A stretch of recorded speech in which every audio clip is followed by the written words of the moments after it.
जय श्री कृष्ण। कहते हैं कि नई चीज़ को सीखना 5 वर्ष के बाद अत्यंत कठिन होता है।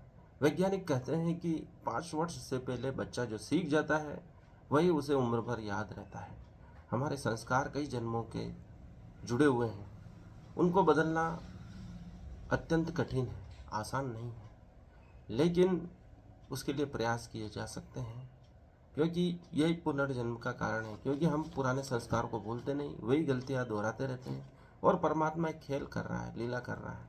वह हमारी सभी गलतियों से मुक्त होने के पश्चात ही हमें मुक्त करता है, मोक्ष देता है। और ओवर थिंकिंग की जो साइकिल से जो मुक्त हो जाता है, सोच विचार से मुक्त होना ही ध्यान कहलाता है। ओवर थिंकिंग अर्थात ऑफिस में किसी ने कुछ कह दिया या अपने पड़ोसी ने कुछ कह दिया, परिवार में कुछ कलह हो गया, तो हम उसे जीवन भर याद रखते हैं। दिन भर वह चक्र चलता रहता है, जीवन भर चलता रहता है, कई जन्मों तक यह चक्र चलता रहता है। किसी ने डांट दिया, बास ने कुछ कह दिया, किसी ने कुछ कह दिया, तो यह हम जीवन भर उस विचार को मन में लेकर बैठे रहते हैं और दूसरों के प्रति रोष प्रकट करते रहते हैं, दुर्व्यवहार की भावना मन में रखते हैं। सोचना बंद करो और ओवर थिंकिंग से मुक्त हो जाओ। यही उदाहरण हमें महाभारत में देखने को मिलता है। द्रौपदी ने कुछ कहा, दुर्योधन ने जीवन भर उसे याद रखा, वह जीवन भर नहीं भूला। कर्ण को सूत पुत्र कहा द्रौपदी ने,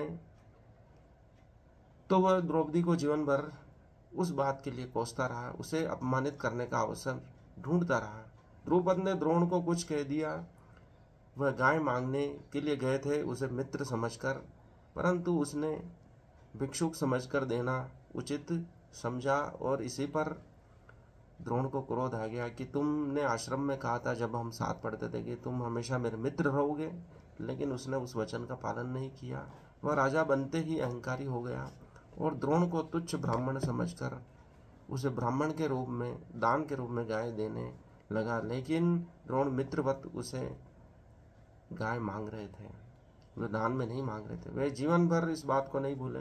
द्रोण ने बदला लिया द्रुपद से। पांडव द्वारा गुरु दक्षिणा के रूप में द्रुपद को हराया गया और आधा राज्य द्रोण ने रखा और आधा द्रोण ने द्रुपद को दे दिया।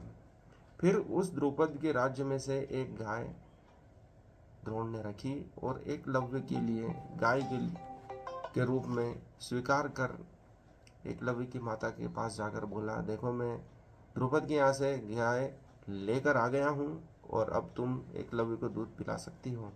द्रुपद ने फिर बदला लेने की ठानी और ब्याज और याज ऋषि के पास एक पुत्र कामिष्टि यज्ञ के लिए गए, लेकिन याज ऋषि ने मना कर दिया कि तुम पुत्र के रूप में एक शस्त्र मांग रहे हो। और उन्होंने, द्रुपद ने फिर भी आग्रह नहीं छोड़ा। और तो याज ऋषि ने बताया कि मेरा एक और भाई है, वह तुम्हारा ये काम कर सकता है, लेकिन इस बेर की भावना को छोड़ दो, इसका कोई अर्थ नहीं है। बेर को मन में पालने से तुम्हारा ही नाश होगा। ऋषियों ने कहा कि तुम पुत्र के रूप में शस्त्र मांग रहे हो, याद रखो इस बेर का कोई अंत नहीं है। धृष्टद्युम्न के रूप में उसे एक शस्त्र प्राप्त हुआ पुत्र के रूप में। द्रौपदी भी साथ में यज्ञ से जन्मी उस पुत्र कामिष्टि यज्ञ के लिए। द्रोण ने महाभारत युद्ध में द्रुपद का वध कर दिया और धृष्टद्युम्न ने धोखे से द्रोण का वध किया। द्रोण पुत्र ने महाभारत युद्ध समाप्त होने के पश्चात जब तंबुओं में सब रात को सो रहे थे, पांडव तो कौरवों के शिविर में चले गए थे विश्राम करने के लिए, क्योंकि वह जीत चुके थे और देखना चाहते थे उनका शिविर कैसा है। धृष्टद्युम्न को द्रोणपुत्र ने सोते हुए मार डाला, क्योंकि उसने भी धोखे से द्रोण का वध किया था। उसका अंत भी वैसे ही हुई। और धृष्टद्युम्न के साथ साथ अश्वत्थामा ने पांडवों के 5 पुत्रों का भी वध कर दिया सोते हुए।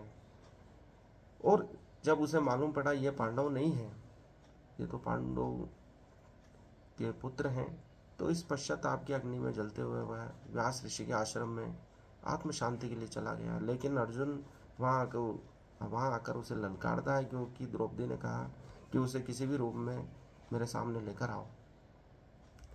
अर्जुन से अश्वत्थामा का सामना हुआ और उसने ब्रह्मास्त्र चला दिया। जवाब में अर्जुन ने भी ब्रह्मास्त्र चलाया, व्यास ऋषि ने दोनों के ब्रह्मास्त्र आकाश में जाकर रोके और अर्जुन से कहा कि अपना ब्रह्मास्त्र वापस ले लो, क्योंकि इससे दुनिया का अंत हो जाएगा, ब्रह्मांड नष्ट हो जाएंगे।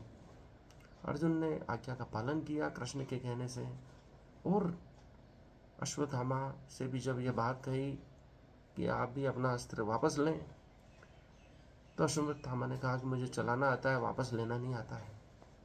अर्थात यह गाइडेड मिसाइल नहीं थी, केवल एक ही तरफ चलने वाली मिसाइल थी जो एक ही दिशा में चलती थी। मैं इसकी दिशा बदल सकता हूँ, और उसने उत्तरा के गर्भ में उस बाण को छोड़ दिया जिसे ब्रह्मास्त्र कहते हैं, जिससे परिरक्षित जो उत्तरा के गर्भ में था उसकी मृत्यु हो गई। कृष्ण ने जाकर उसको जीवन दान दिया, इसलिए उसका नाम परीक्षित पड़ा, क्योंकि कृष्ण द्वारा वह परिरक्षित हुआ था। उसी से पांडवों का वंश आगे चला।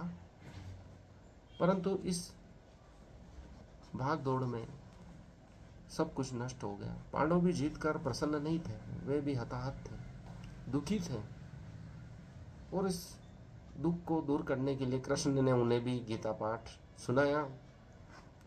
और इस विशाल महाभारत को लिखकर व्यास ऋषि भी अत्यंत उद्विग्न हो गए थे।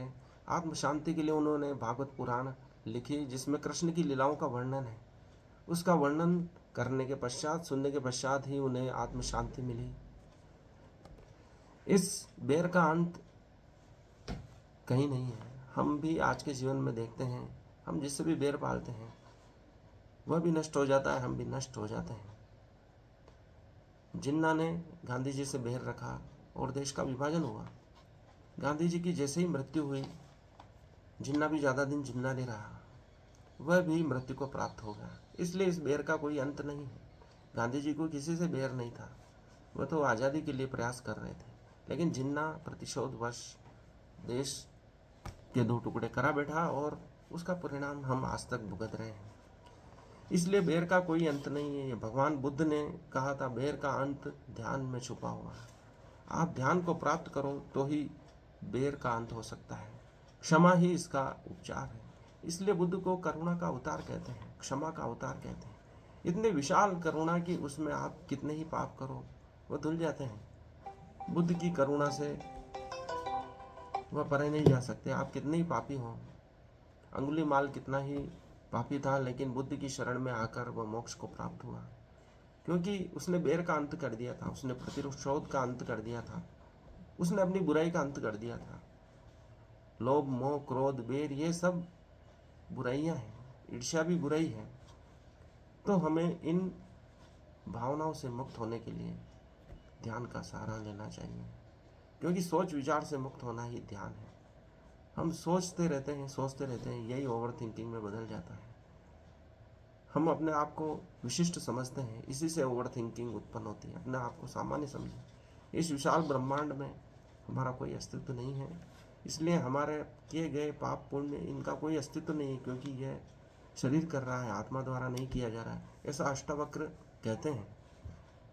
लेकिन हमें किसी को पीड़ा नहीं देनी है, तभी बैर का अंत होगा। हमें क्षमा करते जाना है, चाहे कुछ भी हमारे साथ होता है। यही बैर का अंत कर सकता है। ओवर थिंकिंग को, ज़्यादा चिंतन को, बहुत ज़्यादा सोचने को रोक सकता है। इसलिए ध्यान करें, सोच विचार से मुक्त रहें, इस क्षण में जिंदा रहने का प्रयास करें, एक क्षण में मौजूद रहें, इसको बेहतर बनाएं, इसको सर्वश्रेष्ठ बनाएं, अपना पूरा प्राणपण इस क्षण में झोंक दें। फिर देखिए, आप कभी दुखी नहीं होंगे। यही बुद्ध का मार्ग है, यही कृष्ण का मार्ग है, यही महावीर का मार्ग है, जिसे अहिंसा का मार्ग कहा है। अहिंसा न तो स्वयं पे हिंसा करना है, न दूसरों पे, अर्थात ईर्ष्या से मुक्त होना है, बैर से मुक्त होना है। न तो अपने आप पे अत्याचार करो, न दूसरों पे। धन्यवाद। आज के लिए इतना ही। मुझे सुनने के लिए हार्दिक आभार।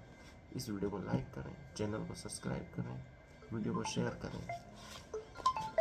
अपने आप को स्वस्थ रखें, मस्त रखें। जीवन में योग करें, ध्यान करें, प्राणायाम करें, और बीमारियों से मुक्त रहें। अधिक से अधिक जल पीजिए, अपने आप को हाइड्रेट रखें। जीवन में संतुलन बैठाएं, न ज़्यादा खाएं न कम खाएं, क्योंकि बुद्ध ने कहा है, जो ज़्यादा खाता है या कम खाता है वो भी मुझे प्रिय नहीं है। यही बात कृष्ण भी कहते हैं, जो 5000 वर्ष पूर्व कृष्ण ने कही थी और 2500 वर्ष पूर्व बुद्ध ने कही थी। संतुलन ही जीवन का नियम है। धन्यवाद।